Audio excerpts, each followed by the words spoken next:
नमस्कार दोस्तों, मैं हूं महेश और स्वागत है आपका अपने YouTube चैनल स्वर सरगम में। आज का हमारा टॉपिक है गाने में सांस का महत्व। कि हमें गाना गाते समय हमें किस तरह से सांस लेना चाहिए और कैसे हम सही तरीके से सांस लेकर गाने में अच्छा इफेक्ट ला सकते हैं। तो इस वीडियो में हम विस्तार से इसके बारे में जानेंगे, तो वीडियो के अंत तक बने रहिए। चलिए शुरू करते हैं। जैसा कि आप जानते हैं कि सांस लेना एक प्राकृतिक क्रिया है। चाहे हम चल रहे हों, सो रहे हों, कुछ खा रहे हों या कोई भी काम हम कर रहे हों, यह क्रिया लगातार चलती रहती है। यह कुदरत की देन है। अब सांस का गाने के साथ क्या संबंध है, या यूँ कहें कि सांस का हमारी आवाज़ के साथ क्या संबंध है, तो चलिए इसके बारे में जानते हैं। हमारा वोकल कॉर्ड यानी कि स्वर यंत्र जिससे आवाज़ पैदा होती है, वह एक सुशीर वाद्य की तरह है। सुशीर वाद्य जैसे कि हारमोनियम, बांसुरी इत्यादि, जो वाद्य यंत्र हवा की सहायता से बजाए जाते हैं, उन्हें सुशीर वाद्य कहते हैं। जिस प्रकार फूंक से बजने वाले वाद्यों में हवा देकर स्वर की उत्पत्ति की जाती है, उसी प्रकार जब सांस वोकल कॉर्ड से होकर बाहर निकलती है तो आवाज़ की उत्पत्ति होती है। वैसे तो सामान्य रूप से हमारी सांस चलती रहती है, लेकिन जब हम गाना गाते हैं तो हमें रिदम के साथ चलना पड़ता है और सांस को कम या ज़्यादा करना पड़ता है। गाने के बीच में कब सांस लेना है, यह हमें ध्यान में रखना चाहिए, क्योंकि यदि हम इसका ध्यान नहीं रखेंगे तो हमारा गाना बिगड़ सकता है। यदि सांस बीच में टूट गई तो या तो हम रिदम से अलग हो सकते हैं, या फिर हो सकता है कि गाने का कोई पार्ट हमसे छूट जाए।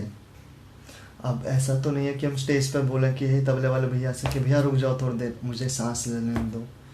तो ऐसी सारी प्रॉब्लम से बचने के लिए हमें ध्यान रखना चाहिए कि हमें कब, कितना और कैसे सांस लेना है, और एक बार में हमें कितना पार्ट या कितनी लाइन गानी है, ये भी हमें ध्यान में रहना चाहिए, क्योंकि उसी के हिसाब से हमें सांस को कम या ज़्यादा भरना पड़ता है।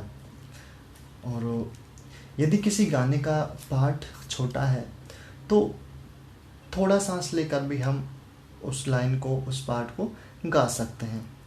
और लेकिन यदि गाने का पार्ट थोड़ा बड़ा है और हमने थोड़ा सांस ले लिया, सांस छोटा ले लिया, तो हो सकता है कि उस गाने के उस पार्ट को ख़त्म करने से पहले हमारी सांस ब्रेक हो जाए या सांस ख़त्म हो जाए।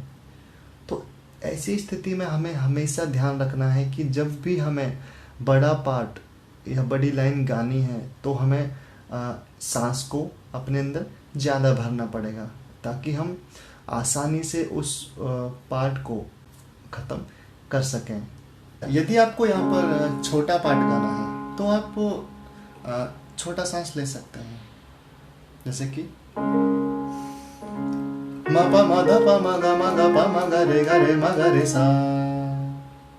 और यदि मैं आपको कहूँ कि आपको अभी कोई बड़ा पार्ट या गाने की बड़ी लाइन गानी है तो आपको उसमें सांस थोड़ा बड़ा लेना चाहिए। अच्छा, यहाँ एक बात मैं आपको साफ करना चाहता हूँ कि सांस लेने के लिए हमें सोचना नहीं पड़ता है। यह एक प्राकृतिक क्रिया है, जैसा कि मैंने आपको पहले भी बताया है।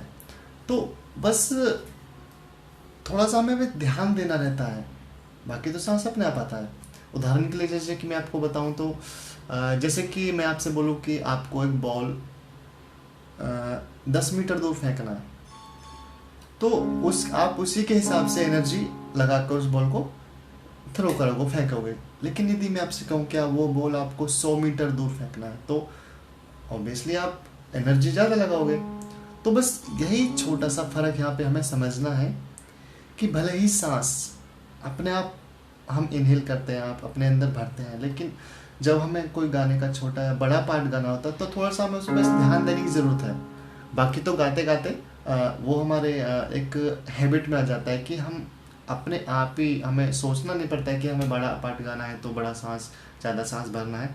वो हमारा शरीर अपने हिसाब से, हमारा माइंड अपने हिसाब से वो चीज़ मैनेज कर लेता है। तो जैसे कि अभी हमें कोई बड़ा पार्ट गाना है तो उसके लिए थोड़ा सा मैं आपको बताता हूँ कि कैसे सांस अच्छे से भर लीजिए।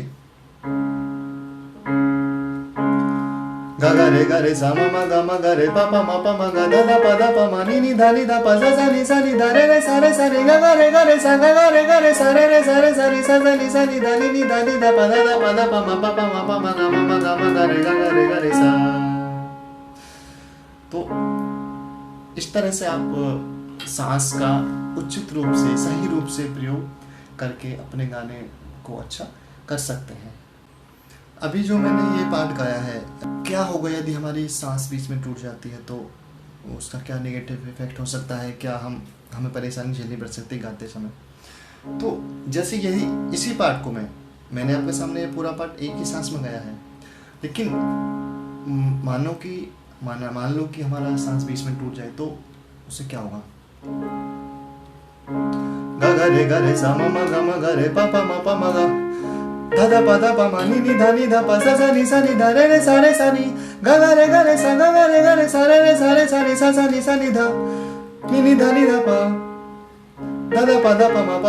म गा रे सा। अब इसमें मैंने बीच में 2-3 जगह सांस मेरा ब्रेक हुआ है, तो आप खुद इसको सुनकर समझ सकते हैं कि ये आपको मतलब कैसा लगा होगा। सुनने वाले को बिल्कुल भी अच्छा नहीं लगेगा, क्योंकि रिदम देखो, गाना चलता है रिदम के साथ, ताल के साथ। तो ताल तो गाने में बराबर चलती रहेगी, और आपका गाने में बीच में पॉज आ गया, भले वो 1 सेकंड या आधे सेकंड का ही हो, लेकिन बीच में वो सुनने वाले को मतलब खटकता है, समझ में आता है, तो उसे सुनने में अच्छा नहीं लगेगा। क्योंकि ताल बराबर चलती रहेगी और आपका गाना बीच में रुक जाता है, पॉज हो जाता है, छोटा सा भी पॉज यदि हो जाता है तो वो सुनने वाले को अच्छा नहीं लगेगा। तो इससे आप समझ सकते हो कि सांस का हमारे गाने में कितना इम्पोर्टेंट रोल है। इसलिए हमें सांस को बनाने के लिए, सांस को मतलब स्थिर करने के लिए, सांस को थोड़ा स्टेबल करने के लिए, सांस को थोड़ा लंबा करने के लिए हमें कुछ एक्सरसाइज करनी चाहिए। तो यही मेरा उद्देश्य था इस वीडियो में बताने का। तो उम्मीद करता हूँ आपको वीडियो पसंद आई होगी। यदि आपको वीडियो पसंद आती है तो प्लीज़ इसे लाइक करें और शेयर करें। क्या पता आपकी या फिर आपके किसी फ्रेंड्स की या किसी और की प्रॉब्लम हो तो वो कुछ इससे थोड़ा सीख सके। और यदि मेरा चैनल आपको पसंद आए तो प्लीज़ चैनल को सब्सक्राइब करें। और थैंक यू।